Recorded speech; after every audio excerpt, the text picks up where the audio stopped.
today's video. Here in Drift HQ, we got Booth again helping us put this motor in. It's gonna go in that nice shiny engine bay.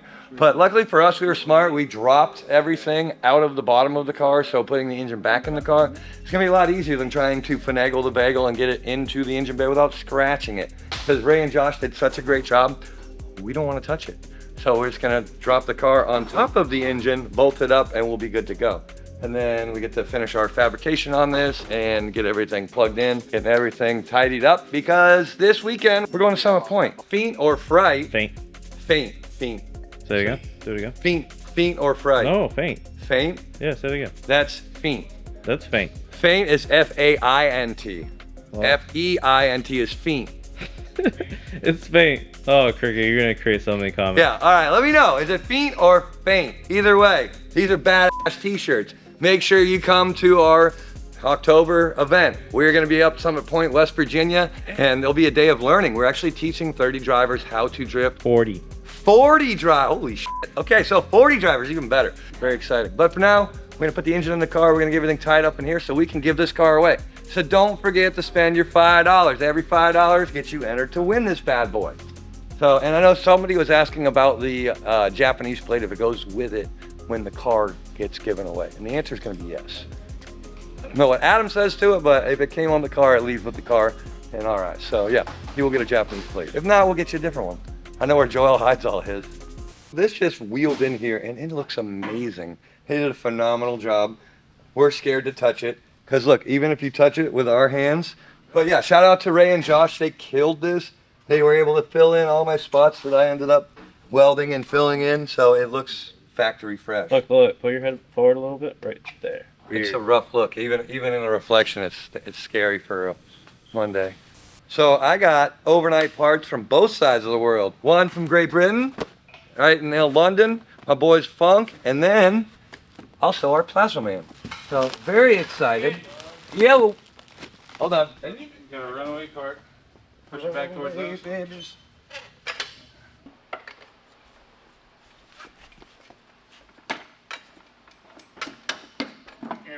Ooh, Let's just needed a little Chris in our life.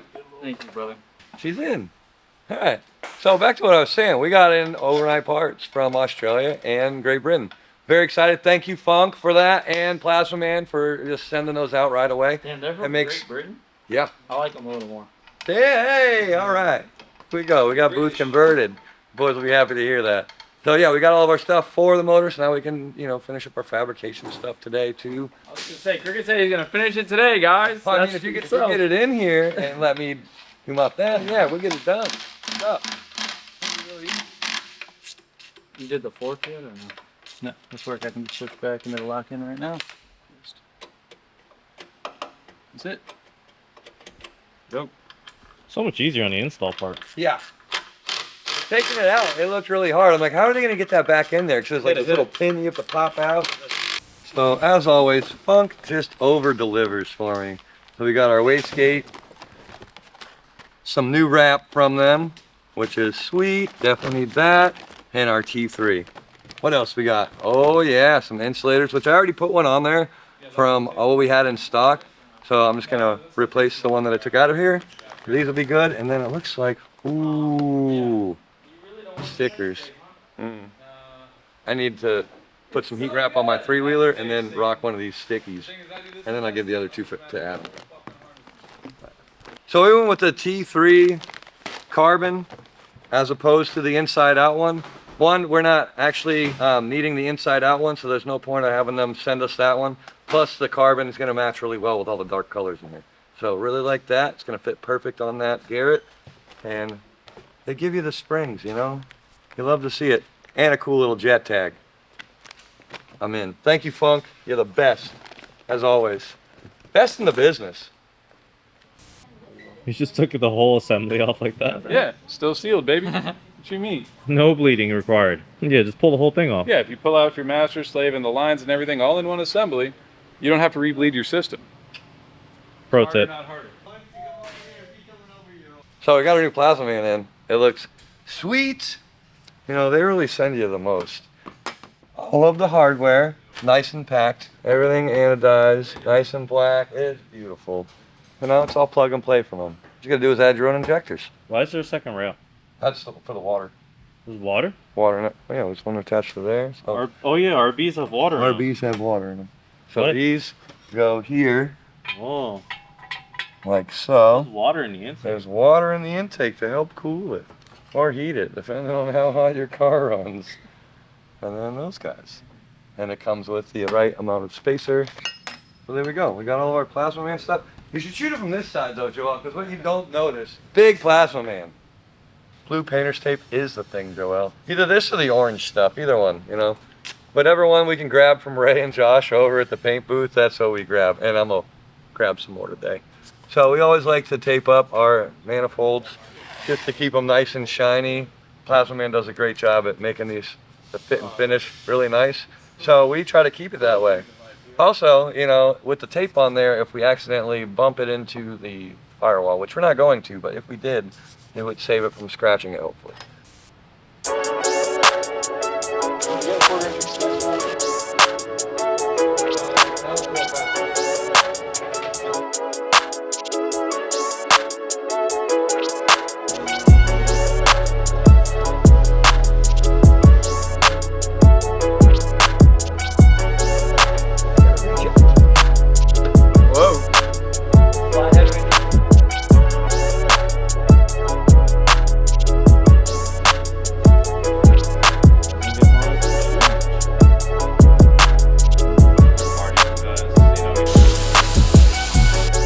Radiator? It been right here 5. Expensive boy. What is it?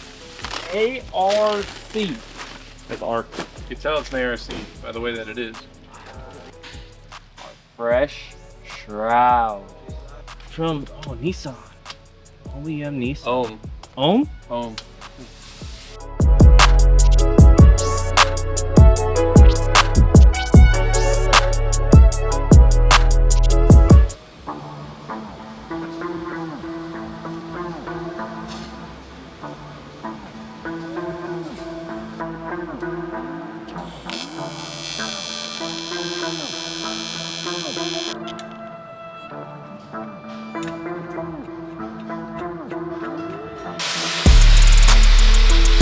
Straps on it. Just sitting there. Get everybody's off. Jamie, you're in the way. Have to get the 2 6 AM fitting.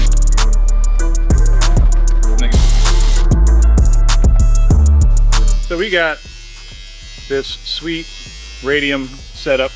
Just gonna replace this old plastic unit here. We're gonna upgrade to dual fuel pumps in here, as well as we're gonna still be able to incorporate our stock fuel level sensor and crossover siphon tube. So it makes all of our wiring a lot easier, and it lets us keep all the functionality of all the stock stuff without us having to, you know, manually run wires to the front of the car, because this car is still staying mostly stock chassis rings. We got dual DW 300s going in our radium drop-in setup, which is nice because they give you the bracket and all that drops the pumps down low inside the tank, and then they give you these nice quick release fittings here.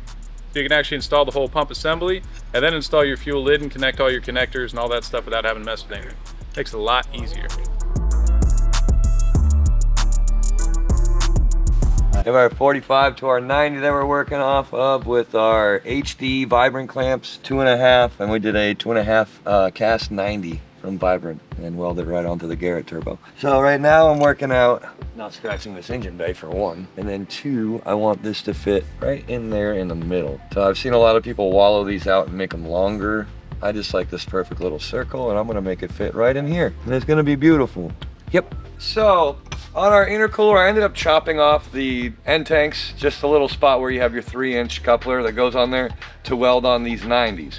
So where the factory hole is for the R34, I need to take off like a 1/2 inch of this, just so when it comes out of the intercooler, it goes straight to where the hole is from the factory, and then I can do a 90 up, 90 over, and 45. So I have to cut off this much of it. You know, I need to take a 1/2 inch off of here. There's no real safe way to do this unless you have like a bandsaw that has all those fancy little couplers that can hold everything into place. So what I'm gonna do, for those of you who know how to aluminum weld, I'm gonna weld another 3-inch piece onto this because I'm chopping this side off. I don't really care. I'm just gonna do a couple tacks on the top and on the bottom, and then I'll stick it in my chop saw, and I can actually precisely cut exactly how much I want to off of here. And I'll have to worry about it bowing or doing anything in the bandsaw or shooting out of the big bandsaw. Weld it and then cut it.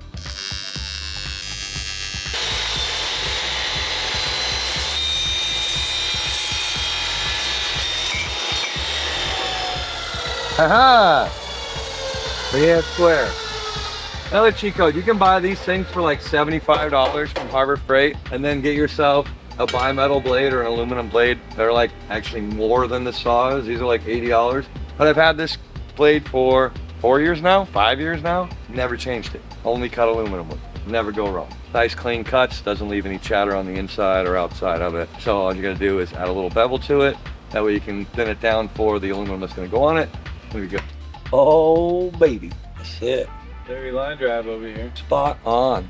I'll take the intercooler back off, tack this on, then put it back up there, make sure it's level. As long as I keep my lines there, it should be good.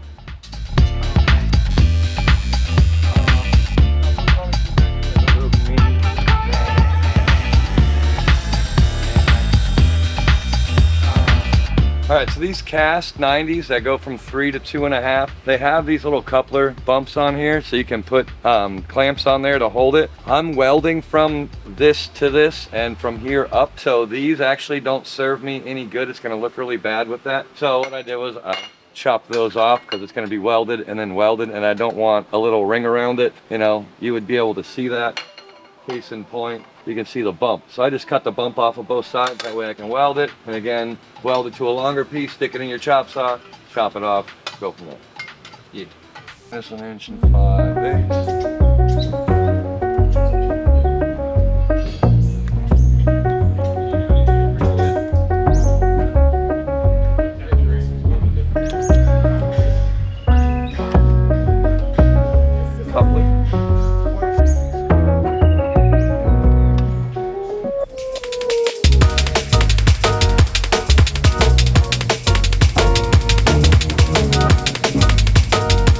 So we did a couple tests and we didn't like the brush look because it didn't go with how shiny the engine bay was. So the plasma man intake manifold is polished as well. And I spent like a couple of minutes, maybe a couple minutes over there polishing it with a crappy polisher, and it got almost mirror finished. So I'm gonna use this one and see if I can get it even better. And we're gonna open it up. So I gotta get all the residue off of there, but I could spend a lot of time and get, you know, the 5000 grit out, wet sand it and whatnot, but I think I'll be able to get it all with it. They're getting shocked and shit, that's why. Well, oh, I see it. When you put it in slow-mo or slow it down, I'm sure you'll see me getting electrocuted. It's not a good time.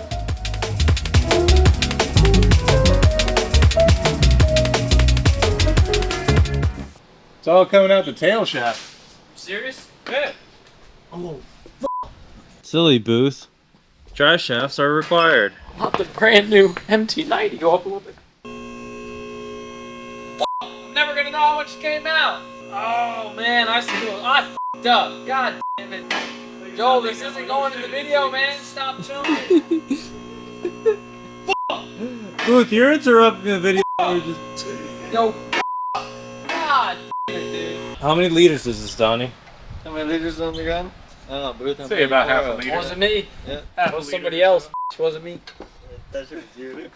Alright, back to the oil cooler. Back to the things we were talking about. So, after intercooler piping, kind of test fitting where the wheel's going to be sweeping and everything like that, this oil cooler location seemed kind of dangerous. Yeah, it's the R33 GTR, but we don't have the stock GTR bumper on here, nor do we have the width of the GTR fender, so just positioning just wasn't it. So what I'm making now is just a little bracket that's going to go right here, and we are going to pinch a standard oil cooler just right up in there, just catch a little bit of airflow in the front and route the lines. Also make the lines so we don't have to run them from the filter side all the way over to this side. So makes things a little bit easier for everybody. Right, Booth? God, Right, Booth. God damn. We were doing so good. Working some of their polishing stuff, so I'm over here burning stuff. Hot metal.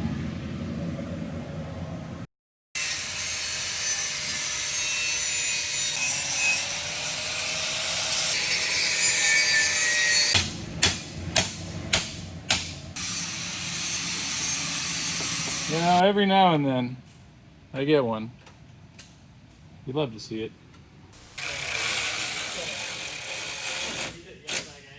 Oh, perfect. Beautiful. That's way better than the other one. 100 times better. Tucked away, not out in no man's land. Did I do good, Dad? You did great. And it doesn't get in the way of my intercooler piping like the other one kind of did. Could have made it work with like a short 90 or like a banjo fitting, but it was in the way, let's be honest. That's way nicer. Yeah. Fits up in there, you'll never even know it's there. The man gonna hit a speed bump and have an oil cooler in his front tire. No, things you love to see. Front tire.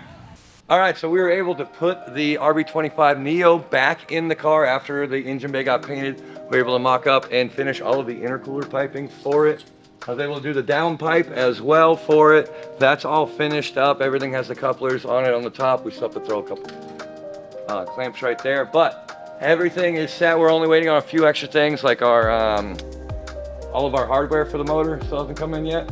We're still waiting on that, all new shiny boys. So once that comes in, we'll be able to put the water pump and all the other stuff onto the motor, oil pump, all that fun jazz, and then button it up. So the next time you see us, we are gonna be in West Virginia at our event. We hope to see you guys there. So the next R34 video that you see, we'll have the car all buttoned up, ready to go, rolling, driving, all of that good stuff. We're gonna be putting our Link ECU and everything in there as well. So stay tuned for that. Make sure to get your $5 spent, 20, 30, 500, 1,000, whatever.